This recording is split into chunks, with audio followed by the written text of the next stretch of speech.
I'm going to talk kind of about the who lives there and why of early xeral habitat, and I really appreciate Tom's talk because I will probably end up referring to a lot of the things he said, so hopefully you remember it all as well. But I'm going to talk about some of the key features for wildlife in early xeral habitats and how we have influenced them through past management, and hopefully that'll lead us to think about how we can influence them more positively in the future.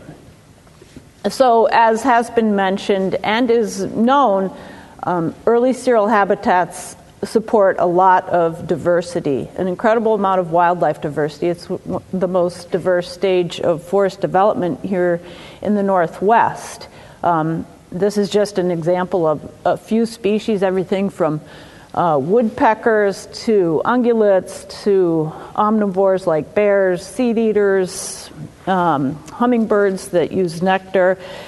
And a lot of these species all these species are associated with early xeral stages, but they're probably not there for the seedling and sapling conifers. So why are they all there? As Tom laid out, following natural disturbance, there's a lot of diversity going on, or there can be.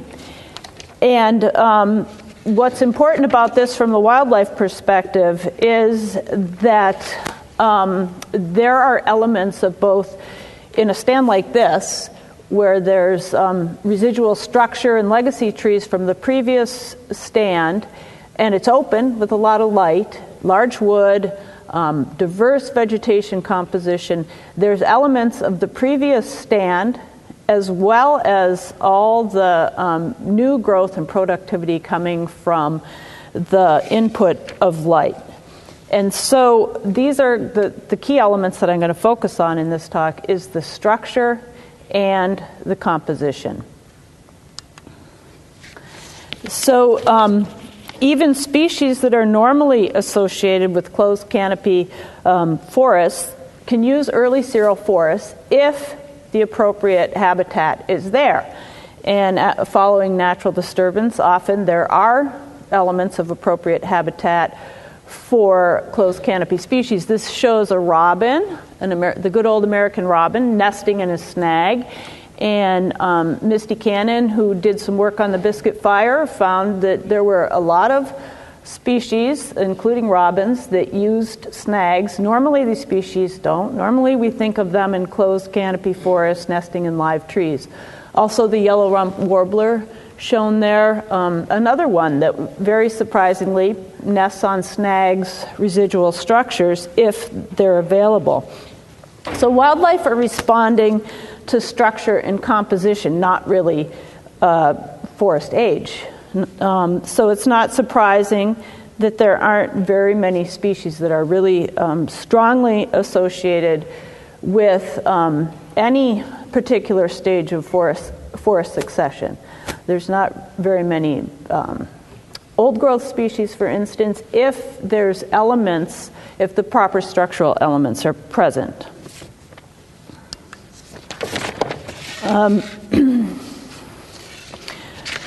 And then, on the other hand, there are species that specialize on conifers, but when you think about it, there's really not all that many. I thought of a couple here.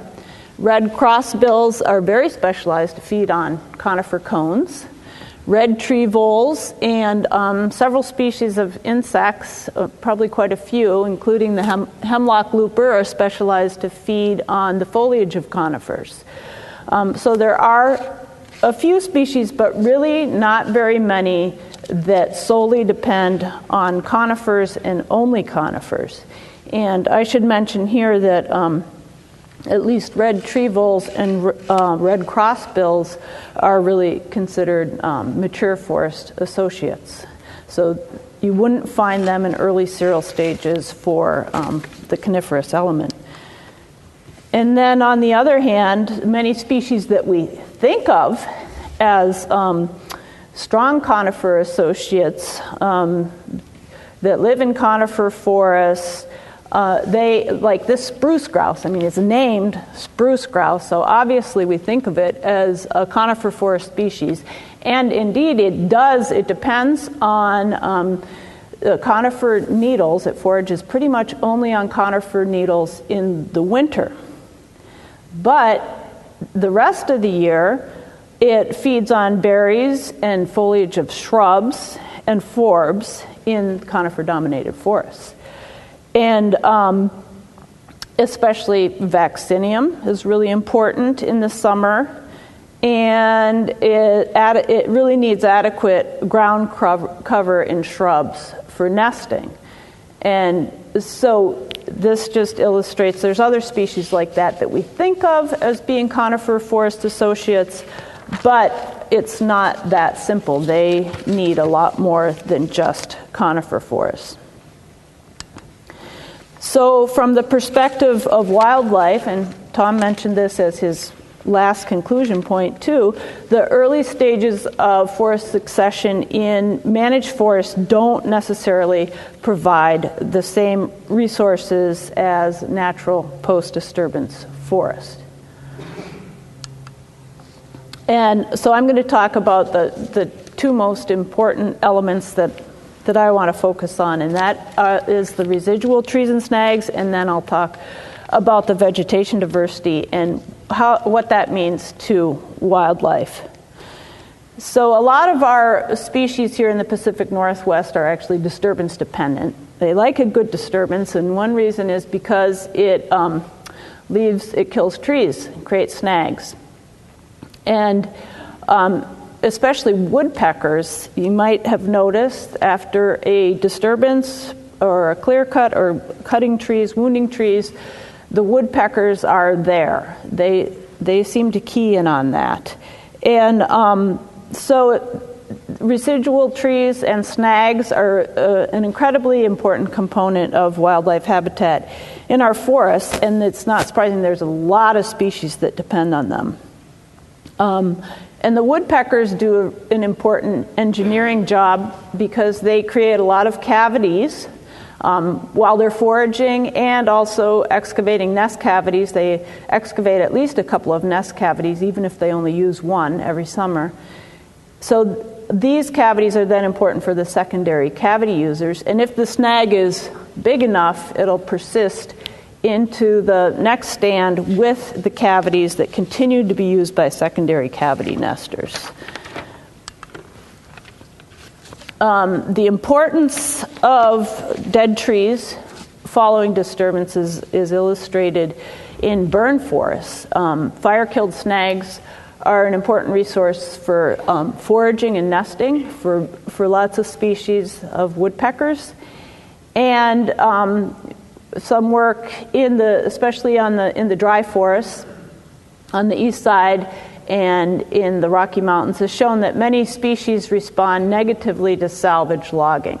So removing those dead trees that are an important resource results in reduction of abundance of these species, and also recent studies have looked at measures of productivity, and for some species nesting success declines as well as abundance. This is the blackback woodpecker, very strongly associated with burned forests, and kind of ephemeral. Uses the forest for the first 5 or 6 years after it's been burned, and then it needs to go find another burned forest because it's feeding on the beetles, which are also an ephemeral resource. And then something I don't think that we think about too often is that the combination of dead and dying trees in the open habitat creates a really unique habitat for a lot of species, and that's the guild of aerial insectivores, which is very diverse. We heard the tree swallows this morning that Cheryl played for us, and these aerial insectivores require both the cavities, they're cavity nesters, and the open space to be able to forage. And I don't think anybody's really looked into the food resource, but it could be that insect productivity is also high in these early cereal stages and provides a lot for them to forage on. One species that's really associated with residual trees in open areas is the olive-sided flycatcher. It's a sensitive species. Populations are really severely declining throughout the country, particularly in the Pacific Northwest. People have thought of it as an old-growth associate, but it becomes abundant in burned forests if there's enough residual material. So it has a positive response to burning. And it's one of these aerial insectivores that likes a good place to perch and to fly out into the open to catch flying insects. So important habitat for all these species. And this one will make Cheryl happy because early cereal habitats are a great place to find reptiles. With the increased light environment and hopefully some dead wood left, it offers habitat for these species for basking. They need the sun, and there's abundant prey. So without early cereal habitat, where are these guys going to go? They're going to be on the roads. That's where they find light. And you know what happens to reptiles on the roads. It's not pretty. And dead wood that's left over from natural disturbance is also really important as a refugia for some species that aren't necessarily early cereal associates. It's a pretty harsh environment for some of these species, but if there's dead wood there, then they can stay there and find cover and food and an appropriate microclimate in the case of amphibians. Because the large dead wood serves as a moisture reservoir, which is really important for amphibians. And if they can hang in there until the shrub cover or canopy cover is reestablished, then they can persist across the landscape. So the other really important thing about early cereal forests that I will spend a bit of time talking about is the importance of plant diversity. And many species rely directly on vegetation for food. And a lot of species that rely on vegetation for food are early cereal associates. They're associated with either early successional stands or forest gaps, because that's where the fruits and seeds and tasty foliage is produced in those early successional conditions. Vegetation in early cereal stages tends to be very fast-growing and productive, so it produces a lot of foliage, a lot of seeds and fruits, and it's a very important direct source of food for lots of species. But it's not only a direct source of food, it has ramifications for the whole food web.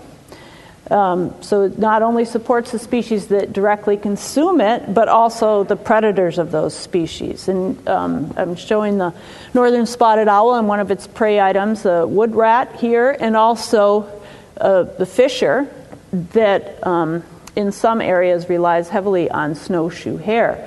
Both the snowshoe hare and the wood rat are associated with early cereal vegetation. They're herbivores.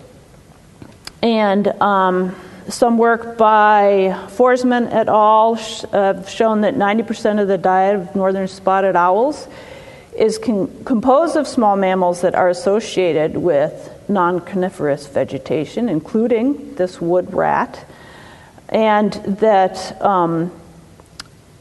Betsy Glenn suggested that the presence of broadleaved habitats in young forests might allow spotted owls to survive in landscapes with less late cereal forest than typically characterizes suitable habitat for owls because of the positive influence on prey abundance. So early cereal habitats provide the foundation for food webs that contribute to diversity at multiple trophic levels.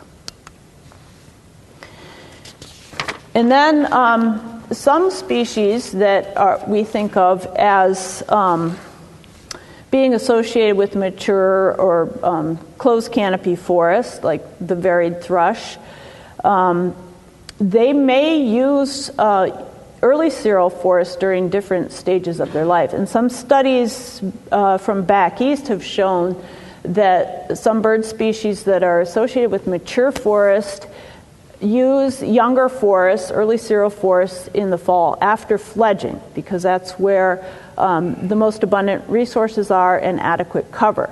So even though we think of some species as being associated with mature or late cereal forests, we have to think about all the stages of their life history, and then sometimes it turns out that early successional is more important than we might think. But I don't think a lot of work has been done on post-breeding habitat use by species here in the Pacific Northwest. And if we did look into that, we might find some of these species using early cereal habitats. I think Matt Betts is starting to do a little work on that, and maybe he'll talk about that later.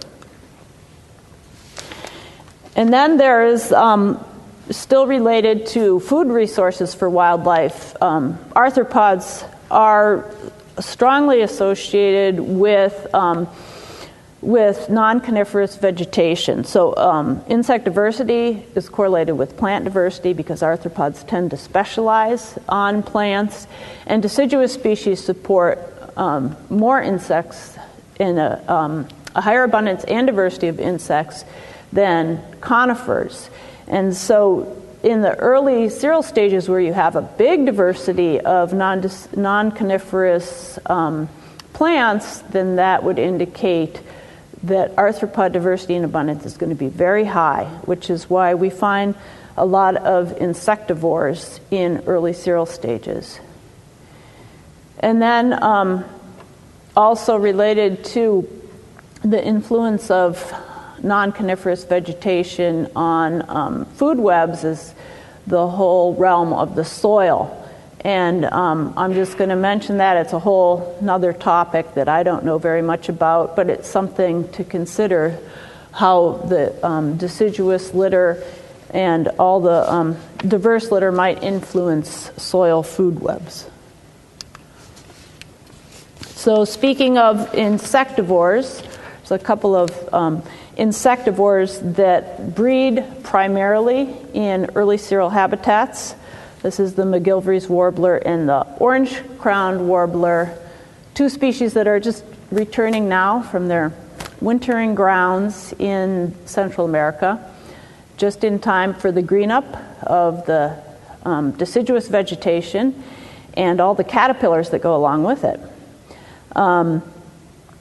And the reason these two are associated with early cereal vegetation is likely because that's where all the good deciduous vegetation is. Very productive, and also very productive of insects. So these are just two examples of several species of neotropical migrant birds that rely on early cereal or shrubby habitats that have been declining in populations. They have declining populations throughout all or part of their range over the last few decades. And because of the connection between these insectivorous birds and early cereal habitats, Joe Fontaine and other authors who were working on the biscuit fire, looking at birds in the biscuit fire in southwest Oregon, concluded that broad-leaved hardwoods and shrubs appear to play a major role in structuring avian communities in the Klamath-Siskiyou region, and this is probably true throughout the Pacific Northwest. And he concluded that extended periods of early cereal broadleaf dominance and short-interval, high-intensity fires might be important to the conservation of the avian biodiversity. And then kind of thinking about what Tom said with the declines in early cereal habitat and deciduous hardwoods, we're seeing some parallel declines or some recent declines in species strongly associated with these habitat elements. This is breeding birds survey data for the Swainson's thrush from the Tillamook State Forest from the late 60s until about 2004, and you can see a steady decline in the number of birds detected on this route. And if you think about it, the Tillamook Forest is one of those areas that Tom showed that hasn't had any disturbance that would create early cereal habitat for quite a while. And this is a species that depends on that kind of habitat. So we haven't directly linked this decline to that, but there is some reason to believe that we should reconsider how we're providing habitat for these species. So what about creating early cereal habitat? If it's so valuable and there's so many species dependent on it, and a lot of those species are in trouble, then maybe we should just go out and clear forest and instantly have high quality early cereal habitat. Is that even possible? Well, for one thing, you can't do it on federal lands anymore, I guess, even if you wanted to. But even if you wanted to, it's not that easy because shrub growth takes time. And so you can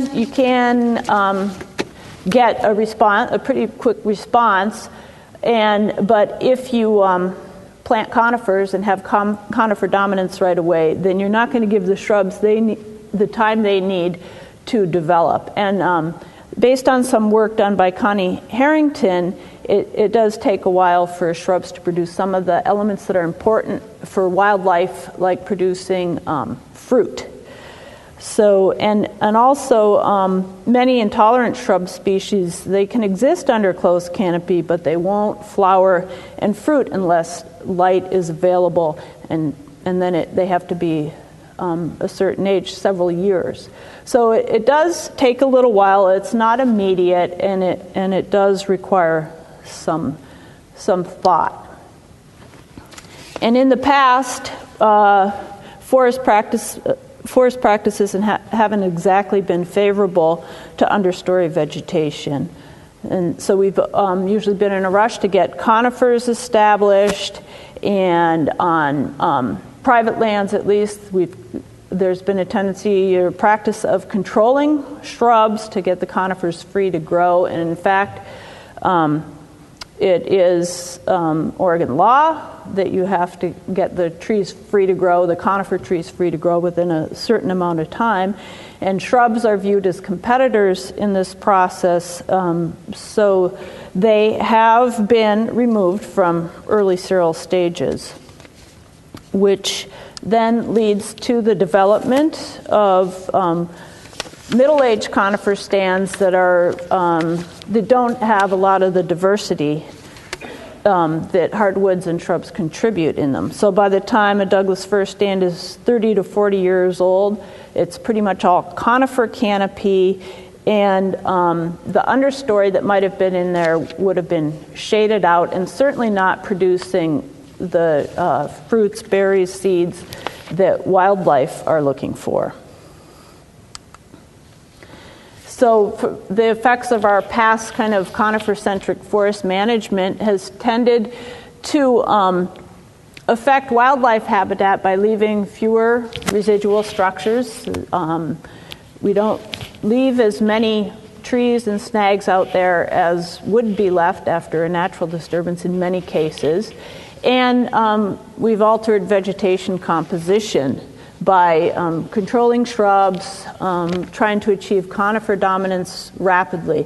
And this has the effect of reducing the diversity of food resources available for wildlife and altering whole food webs. And then it reduces, as Tom pointed out, it reduces the temporal span that the early cirral stage is out there. If we get the conifers established very quickly, then it's not in the early cirral stage for very long. And that has consequences too, because it puts a limit on the shrub size and age, so how big the shrub can get and how long it can be producing fruit before the canopy closes again. And it just shortens that duration of the shrubby habitat, which might be a problem for a migratory bird that's coming back year after year to its nesting grounds, and then finds that it doesn't last very long.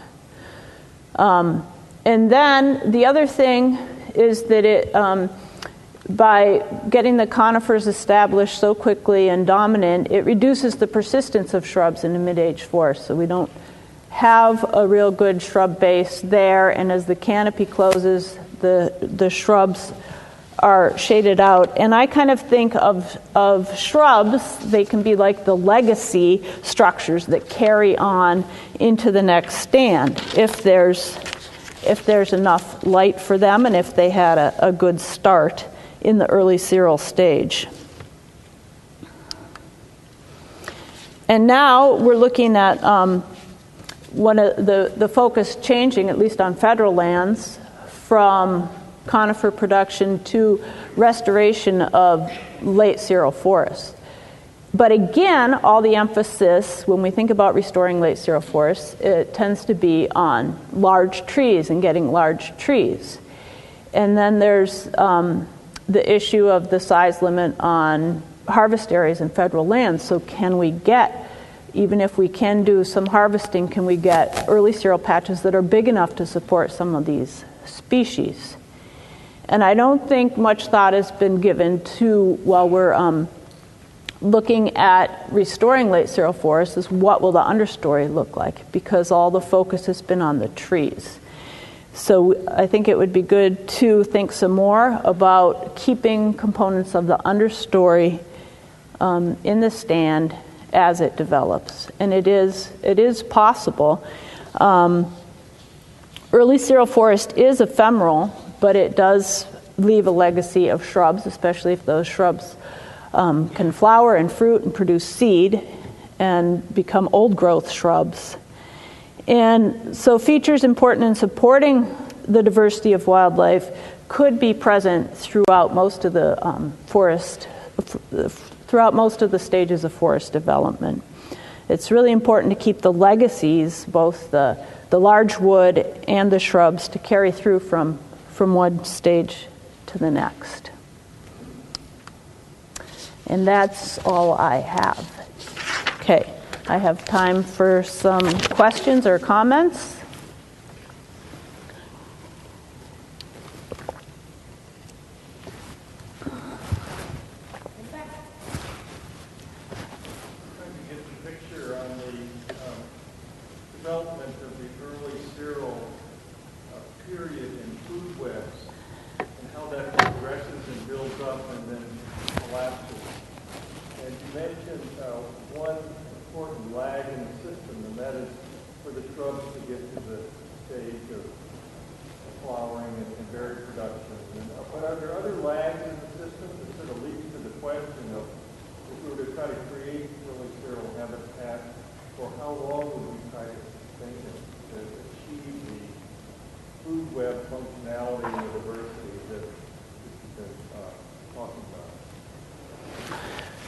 Well, yeah, the shrub one is the main one that I can think of, and I think shrubs could be present for quite a long time, if not throughout forest succession, and they could be productive for a long time. As far as how long we want to do it, it kind of depends on the objectives and goals. And of course, another legacy is also the large wood, which comes from the previous stand, and for the freshly killed trees anyway, if they're big enough, then they can last through well into the next stand, and And the woodpeckers play an important part in making those trees usable for other cavity nesters. And another legacy is the openness, as for instance for some of the aerial insectivores. But that's not necessarily going to be appropriate for all forest types. Varies with forest types and varies with the kind of species that you want to support. One more? Cindy? Oh, sorry. I've heard that the wildlife that uses early ceratopsians actually changes over the decades before the opening closes up. At the same time, I've heard some foresters talk about creating permanent early cereal. Can you talk about how that would work out? Yeah, that's kind of what I was getting at the beginning, where if you have the shrub component, if you have the large wood component, then you can support the same species. You can support species associated with those things regardless of the age of the forest. So some species definitely do change as you go through forest development, depending on what resources they're keying in on. But a lot of those species can be present throughout the whole sere from very early on to old growth if the appropriate habitat elements are there. And shrubs are a big one, that a lot of species that we think of as being associated with early cereal are really just shrub associates, and they'll be there throughout forest development as long as there's shrubs that are getting enough light to function to produce the food resources. Does that answer your question? All right. Thank you, Jim. Uh-huh.